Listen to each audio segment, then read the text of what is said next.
Kunnathur taluk library സംഗമം നടത്തി. ഭരണിക്കാവിൽ സംഘടിപ്പിച്ച സംഗമം ജില്ലാ ലൈബ്രറി കൗൺസിൽ അംഗം വള്ളിക്കാവ് മോഹൻദാസ് ഉദ്ഘാടനം ചെയ്തു.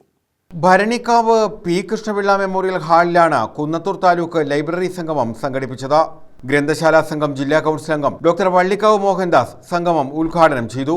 ഇംഗ്ലീഷ് ഭാഷയിലെ കുറച്ചെങ്കിലും പ്രാവീണ്യം ഉണ്ടാക്കിയെടുക്കുന്നതിന് വലിയ സഹായിച്ചത് അദ്ദേഹത്തിന്റെ ഈ ഇംഗ്ലീഷ് പുസ്തകങ്ങളാണ്. ഒരു കാരണവശാലും ഗ്രാമത്തിലെ ലൈബ്രറി ഒരു കാരണവശാലും ഇംഗ്ലീഷ് പുസ്തകം വാങ്ങി വെക്കാൻ പോകുന്നില്ല, മലയാള പുസ്തകങ്ങൾ മാത്രമാണ്. അപ്പൊ ഇംഗ്ലീഷ് ഗ്രന്ഥങ്ങളുടെ ശേഖരം ഉണ്ടാക്കുന്നതിന് വേണ്ടി വളരെ അറിയുന്ന നാട്ടിനോട് ഗ്രാമത്തിനോടും സ്വന്തം ഗ്രന്ഥശാലയോടും ഒരു ആഭിമുഖ്യം കാണിച്ചത് ഞാൻ അദ്ദേഹത്തെ അദ്ദേഹം എന്നോട് പറഞ്ഞു. അദ്ദേഹത്തിന്റെ വായനയിൽ അദ്ദേഹത്തെ അപ്പോസിലൊക്കെ ജോലി കിട്ടുന്നതിനുള്ള കാരണമായിട്ടുണ്ട് ഈ ഗ്രന്ഥശാലയുടെ വായന. അപ്പൊ അതുകൊണ്ട് തന്നെ എന്റെ ജീവിതത്തെ ഏറ്റവും അധികം സ്വാധീനിച്ച ഈ ഗ്രന്ഥശാലയിലേക്ക് ഞാൻ എവിടെ പോകുമ്പോഴും എത്ര ഉയരങ്ങളിലേക്ക് പോകുമ്പോഴും ഞാൻ എന്റെ മനസ്സിൽ ഈ ഗ്രന്ഥശാല നിലനിർത്തുകയാണ്. അതുകൊണ്ട് ഞാൻ ഈ ഗ്രന്ഥശാലയുമായുള്ള എന്റെ ബന്ധം ഇങ്ങനെ നിലനിർത്തുകയായിരുന്നു എന്ന് അദ്ദേഹം പറയുന്നു.